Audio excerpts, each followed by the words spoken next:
اور تیسرے قسم کے وہ لوگ ہیں، یعنی پہلا قسم وہ ہے کہ ایک آدمی کو نہ اسلام معلوم نہ کمپیریٹو اسٹڈی معلوم، دوسرے مذہبوں کے بارے میں کچھ بھی نہیں معلوم، تو یہ آدمی کچھ بھی کام کا نہیں ہے۔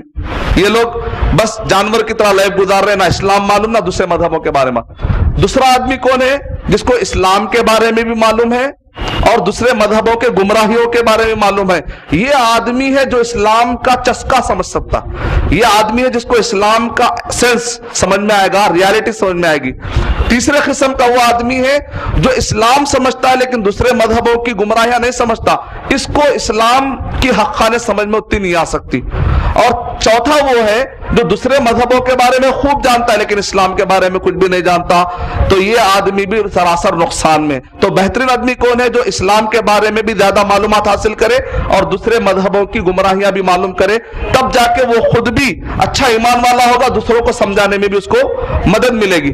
اور مزید میں آپ کے لیے کچھ کتابیں لایا ہوں آسانی کے لیے، اگر آپ کو ابن کثیر آپ کے گھر میں اگر نہیں ہے، ابن کثیر اگر ہے پریفیس کھول کے پڑھا دیجئے، یا نہیں تو ابھی میں آپ کو 20 صفحے جو URC کے پاس میں جو لایا ہوں، جس کے اندر صرف نبی اکرم صلی اللہ علیہ وسلم جو آپ نے دوسری مذہبی کتابیں آپ نے کوٹ کی وہ عربی میں ہے، اس کا تیلگو میں انگلش میں ٹرانسلیشن، یا تو یہ گھر میں رکھ لیجئے آپ سمجھانے کے لیے، یا بہت آسان ہے۔ دیکھیے ڈاکٹر محسن خان، یہ مدینہ یونیورسٹی کی طرف سے مجمع ملک فہد میں انگلش ٹرانسلیشن کی ذمہ داری ان کو دی گئی آفیشلی۔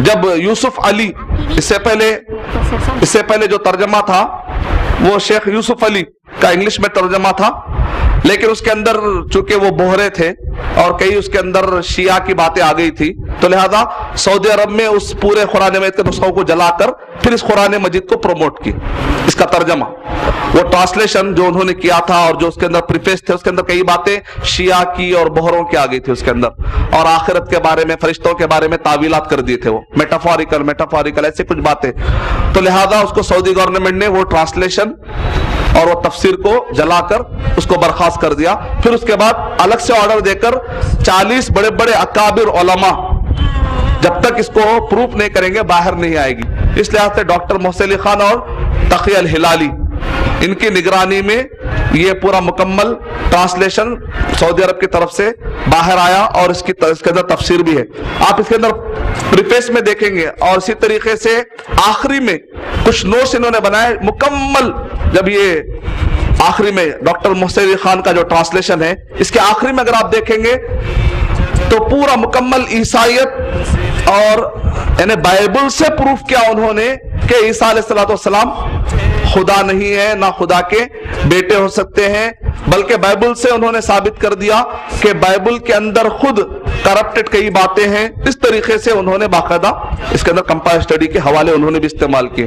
سورہ اعراف سورہ نمبر 7 آیت نمبر 157 کی تشریح میں کہ ان کے پاس تورات اور انجیل میں جو ان کے پاس ہے بائبل کے نام سے وہ لوگ جانتے ہیں، اس میں محمد صلی اللہ علیہ وسلم کا ذکر لکھا ہوا پائیں گے۔ نیچے انہوں نے ڈائریکٹ حوالے دے پورے سورہ اعراف سورہ نمبر 7 آیت نمبر 157 کے نیچے فٹ نوٹ میں انہوں نے کئی حوالے دیے۔ مطلب یہ کہ کمپائل اسٹڈی کرنا آج کے دور میں بھی مدینہ یونیورسٹی میں، مجمع ملک فہد میں، اور یہ پورے علماء کرام کی ٹیم باقاعدہ اس کو استعمال کر رہی ہے، تو دعوتی اعتبار سے یہ استعمال کرنے میں آپ کو مدد ملے گی۔ لیکن قرآن اور حدیث اس کے محتاج ہیں، قرآن سائنس کے محتاج نہیں ہے، قرآن اور حدیث فلسفی کے محتاج نہیں ہے، لیکن آپ کی بات کو سمجھانے کے لیے اگر ایویڈنس ملتے ہیں تو اس میں پرابلم کی بات کیا ہے؟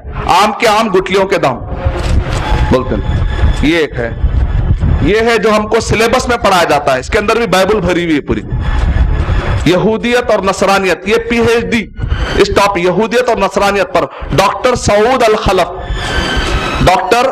الخلف میرے استاد ہیں جن سے ہم نے ڈائریکٹ یہ ٹاپک پر ہم نے پڑھا ہے، یعنی مدینہ یونیورسٹی میں سلیبس کے طور پہ کمپلسری 1 سال مکمل ہم نے پڑھا ہے، یہ کتاب کو ڈیٹیل میں پڑھا ہم نے۔ اور پڑھانے والے کون ہیں؟ کوئی غیر مسلم نے، مسلمان ہے، ڈاکٹر سعود الخلف، مدینہ کے اندر مدینہ یونیورسٹی میں ہم نے پڑھا۔ تو یہ کتاب اس کے اندر بھی بائبل بھری ہوئی ہے۔ علامہ احسان الہی ظہیر کا نام سنا ہوگا آپ نے، علامہ احسان الہی ظہیر، تو ان کے دوست ہے پروفیسر ساجد میر، دونوں نے مل کر ارادہ کیا، علامہ احسان ظہیر نے ارادہ کیا کہ میں فرقوں پر لکھوں گا، اور فرقوں پر جب بھی لکھتے تھے تو جو فرقے ہوتے تھے ان کی کتابوں سے ثابت کرتے تھے کہ تم غلط ہوتا نا. سامنے والا آدمی اگر فقہ کو مانتا ہے تو آپ فقہ کے حوالے دیتے ہیں. بھئی تمہاری فقہ کے حساب سے تو تم کو یہ سنت فالو کرنا چاہیے تھا, تمہارے فقہ میں خود یہ فتویٰ ہے, تو سامنے والے کو سمجھانے مدد ملتی. ہم آپس میں بھی اصلاحی مسئلوں میں بھی گفتگو کرتے ہو, کیا کرتے قرآن و اس کے ساتھ ساتھ کیا کرتے ان کی فقہی کتابوں کے ذریعے سے بھی آپ حوالہ دیتے. تو علامہ احسان ظہیر جو اصلاحی فرقے تھے اس پر انہوں نے گفتگو کی, اور ان کے دوست نے کہا جتنے ادیان ہیں اس پر میں کتاب لکھوں گا. تو اس کے اندر بھی پوری بائبل, انسائکلوپیڈیا بریٹانیکا, وہ سارے چیزوں کے ذریعے سے انہوں نے ثابت کیا کہ عیسائیت کتنا کھوکھلا مذہب ہے, اس کے اندر کیا کیا کمزوریاں پائی جاتی ہیں. یہ طریقہ ہے علماء کرام کا. اس کے اندر بھی بہت سارے کمپیریٹو اسٹڈی کے حوالے موجود ہے. یہ جو سوڈان میں, مصر میں, مختلف جگہوں پر مناظرے ہوئے تو ماشاءاللہ عرب کے علماء کا انداز کیا ہوتا ہے, ہاؤ ٹو ڈیفیٹ کسٹمر نہیں ہے, یعنی آپ نان مسلم کو ہرانا نہیں چاہیے بلکہ نان مسلم کا دل جیتنا ہے, how to win the customer. یہ پالیسی پر کام کریے آپ, یعنی ان کو ہرانا, ان کو ذلیل کرنا, کریں ہو جائیں گے وہ.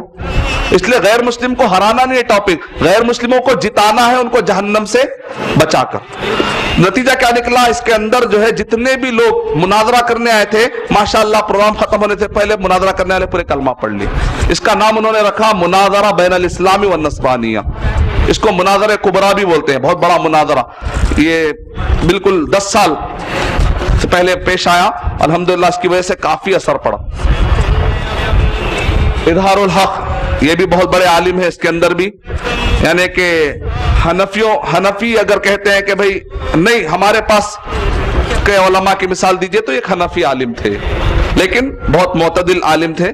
اس لحاظ سے آپ جو بھی مسلک کے علماء پائے جاتے ہیں, علامہ امام خرافی شافعی عالم تھے, انہوں نے کتاب لکھی اجوبہ الفاخرہ للاصل الفاجرہ. حنفی عالموں میں اظہار الحق, سلفی عالموں کے اندر علامہ ثناء اللہ امرتسری, ہدایت الحیارہ فی اجوبۃ الیہود والنصارى. اس کے اندر 70% بائبل بھری ہوئی. یہ کس کی کتاب ہے؟ ابن قیم رحمۃ اللہ علیہ کی. کتنے بڑے شخصیت ہے, کوئی معمولی شخصیت نہیں, ابن قیم رحمۃ اللہ علیہ. یہ کتاب کے اندر عیسائیوں کی تاریخ بڑی اچھی ملتی ہے. اس کے اندر بھی 70% بائبل بھری ہوئی ہے. اس کے اندر 35 جگہ پر محمد صلی اللہ علیہ وسلم کا ذکر جو بائبل میں آیا وہ بتائی گئی. کس کی کتاب ہے؟ ابن تیمیہ رحمۃ اللہ علیہ کتاب, ابن تیمیہ رحمۃ اللہ علیہ. اب اگر کوئی شخص کہتا ہے کہ بھئی یہ سارے عالم تھے, میں ان کی بات نہیں مانتا, میں تو صرف قرآن و حدیث کی بات مانتا ہوں, میں خرآن و حدیث سے ثابت کرو کہ نبی صلی اللہ علیہ وسلم نے کیا, تو آپ کے لیے وہ بھی میں نے پیش کر دیا. صحیح السیرہ نبویہ پیج نمبر 74 پڑھ لو. بولیے آپ پوائنٹ سمجھ میں, صحیح السیرہ نبویہ پیج نمبر 74 پڑھ لو. اگر آپ نے صحابہ ثابت کرو, ابن کثیر کے پریفیس میں عبداللہ بن عمر بن عاص رضی اللہ تعالیٰ عنہ باقاعدہ پڑھا کرتے تھے. ایک ڈائریکٹ حدیث شریف بھی لکھ لیجیے آپ, مختصر حدیث شریف, صحیح بخاری والیوم نمبر 4 حدیث نمبر 667, والیوم نمبر 4 صحیح بخاری حدیث نمبر 667. حدثوا عن بنی اسرائیل ولا حرج.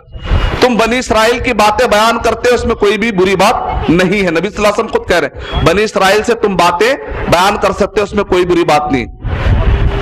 اس پر میری ایک کتاب ہے, اصل میں اس پر اس لیے کانفیڈنس کے ساتھ کیونکہ اس پر مکمل پورے باتوں کا خلاصہ اگر آپ یہ دماغ میں بٹھا لیں تو انشاءاللہ یہ ٹاپک میں سمجھوں گا کہ جتنے حدیثیں ہم پڑھتے ہیں بعض اوقات, ارے یہ حدیث میں تو ایسا ہے, عمر رضی اللہ تعالیٰ نے ایک مرتبہ تورات کے کچھ نسخے لا کے پڑھ رہے تھے تو نبی صلی اللہ علیہ وسلم غصے میں آ گئے.